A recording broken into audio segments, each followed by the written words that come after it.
राजकारणातलं एक वादळ. लोकसभा निवडणुकीत या वादळाने भरघोस मतं मिळवल्याने विधानसभा निवडणुकीत हे वादळ काय करतंय याकडे सर्वांच्या नजरा लागल्या आहेत. आज मी प्रयत्न करणार आहे या वादळाची दिशा शोधण्याचा, या वादळाच्या मनात काय खळबळ आहे ते जाणून घेण्याचा. राज, मी तुम्हाला वादळ म्हटलं, तुम्ही कोण आहात? तुम्ही वादळ आहात. तुम्हाला काही लोक म्हणतात की राज ठाकरे हे महाराष्ट्राच्या राजकारणातले अमिताभ बच्चन आहेत, अँग्री यंग मॅन. सिस्टीमच्या विरोधात त्यांचं म्हणणं आहे. नेमकं काय आहे? तुम्ही कोण आहात? मी आहे राज ठाकरे.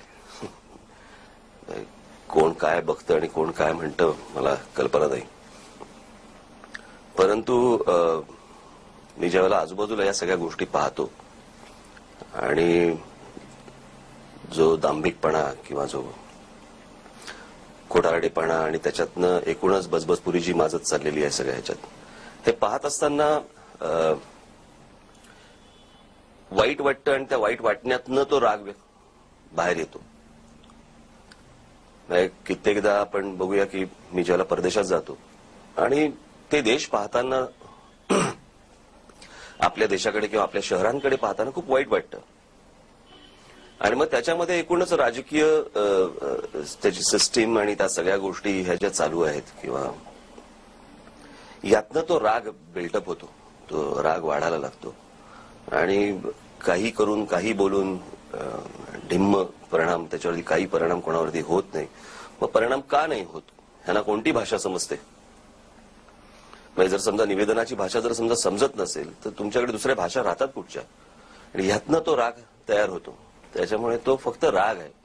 तुम्हाला काय करायचं? ही सिस्टीम जी आहे, जिला तुम्ही करप्ट सिस्टीम म्हणताय, जी आहे अगदी सडलेली आहे, ही बदलून टाकायची आहे, ही तोडायची आहे, ही उद्ध्वस्त करायची आहे, नवीन सिस्टीम तयार करायची? हे बघा, एक कसं आहे, ही तोडायची आहे हे नक्की, परंतु ही तोडायला वेळ लागेल. पण ती तोडण्यासाठी म्हणून जे ज्याला आपण एखादं जसं शिल्पकार एखादं शिल्प घडवत असताना तो त्या दगडातनं ती मूर्ती तयार करायला पहिल्या चिन्नी हातोड्यांनी पहिली तोडावं लागतं. ती ही सगळ्या गोष्टींची सुरुवात आहे, बरं का. आणि परमेश्वर करो मग ती गोष्ट घडो, लवकरात लवकर घडो. कारण समोर दिसतंय आणि आपण काही करायचं नाही. हे हातावर हात ठेवून बसून मला ते काही जमणार नाही, माझ्याकडनं ते होणार नाही. आणि म्हणून जिथे जिथे मला ते शक्य होईल तिकडे तिकडे मी ही गोष्ट करतो. पण यासाठी खूप काळ थांबण्याची तुमची तयारी आहे? हो हो. तुम्हाला ताबडतोब या विधानसभा निवडणुकीत, नाही नंतरच्या निवडणुकीत असे रिझल्ट नको आहेत? कसं आहे, मी माझ्या भाषणामध्ये नेहमी सांगतो की या सगळ्या याच्यामध्ये जर समजा महाराष्ट्रातल्या जनतेला जर माझ्या हातात सत्ता द्यायची असतील, एक 60 वर्ष प्रयोग करून पाहिले इतर सर्व राजकीय पक्षांवरती, जर राज ठाकरेच्या हातामध्ये सत्ता देऊन जर समजा त्यांनी एक प्रयत्न करून बघावा, तो मी एक प्रयत्न करून बघेन. 60 वर्ष म्हणजे साधारणपणे 3 पिढ्या गेलेल्या आहेत. अशा परिस्थितीमध्ये आपण काही नवीन बाबा ह्यांच्याकडनं नाही झालं ह्याच्याकडनं बघू. पण ते करताना माझी विनंती फक्त एवढीच राहील की महाराष्ट्रातल्या जनतेने माझ्या हातात पूर्ण सत्ता द्यावी. ह्याच्या हनवटीला हात लाव आणि मग त्याला कुठेतरी खांद्यावर हात टाकून कोपऱ्यात घेऊन जा, हे असले प्रकार करायला लावू नयेत. पण तुम्हाला काय वाटतं की यासाठी किती काळ थांबावं लागेल? म्हणजे असं आहे की आता लगेच तुम्हाला सत्ता मिळेल अशी काही शक्यता नाहीये? सत्ता मिळेल अशी जरी शक्यता नसली तरी माझ्याशिवाय कोणाची सत्ताही बसणार नाही.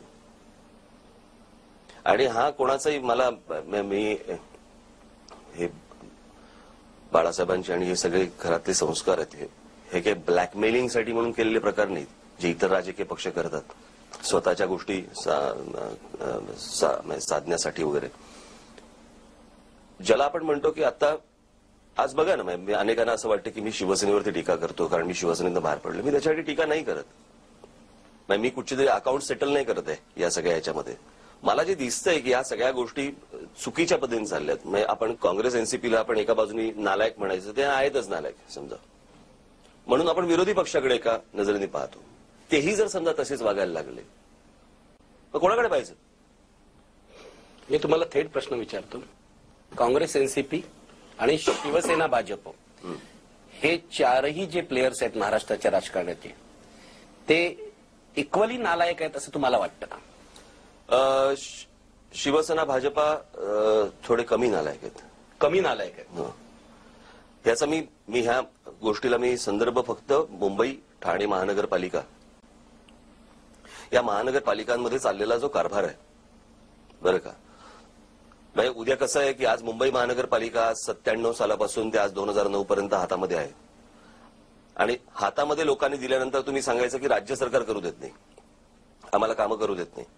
राज्य सरकार हातात आल्यावरती उद्या म्हणणार की केंद्र सरकार आम्हाला काम करू देत नाही. उद्या केंद्र सरकार हातामध्ये आल्यावरती म्हणणार की तुम्हाला युनो काम करू देत नाही. ह्याला काही अर्थ नाही ना या गोष्टींना. तुमच्या हातामध्ये असलेल्या गोष्टी आज मुंबईमध्ये आज सरास या झोपड्या वाढतात कशा, कुठे येऊन बसतात, कुठे येऊन बसतात, काहीही चालू आहे, कोणाचा कोणाला काही ताळमेळ नाही. आणि अशा परिस्थितीमध्ये जी आपल्या हातामध्ये जी काही पॉवर आहे ती आपण यूज करणं गरजेचं आहे. तुम्हाला असं वाटतं मुंबईची वाट जी लागली तिला शिवसेना जबाबदार आहे? शिवसेना पण म्हणजे या सगळ्या याच्यामध्ये ते सगळं आहेत ना हे म्हणजे सरकार म्हणून काँग्रेस राष्ट्रवादी जबाबदार आहेच. अनेक वर्ष काँग्रेसकडे सत्ता होती, पण शिवसेनेकडे सुद्धा मुंबईची सत्ता होती. आहेच ना, आजही आहेच की.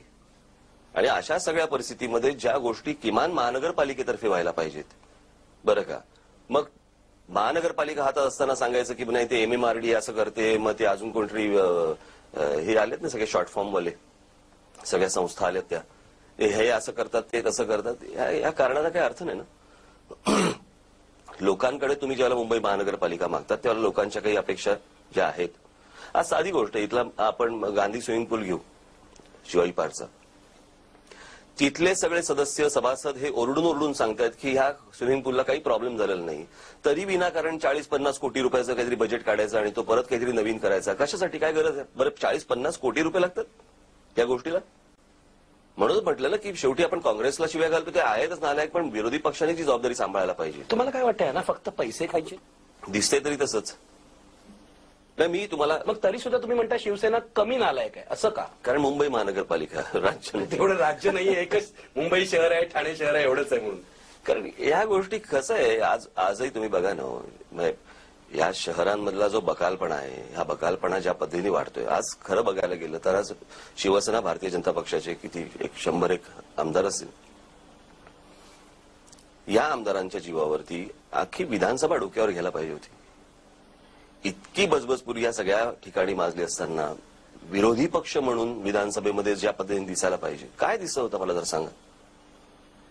मला खरंच सांगतो, मला काही असं टीकेसाठी मी विरोधासाठी विरोध करतोय किंवा मुद्दामून टीका करतोय अशातला खरंच भाग नाही. मी त्या दिवशी माझ्या जाहीर सभेमध्ये सांगितलं, जर कुठच्याही राजकीय पक्षाने जर समजा चांगलं काम केलं, जाहीर अभिनंदन करेन मी त्यांचं.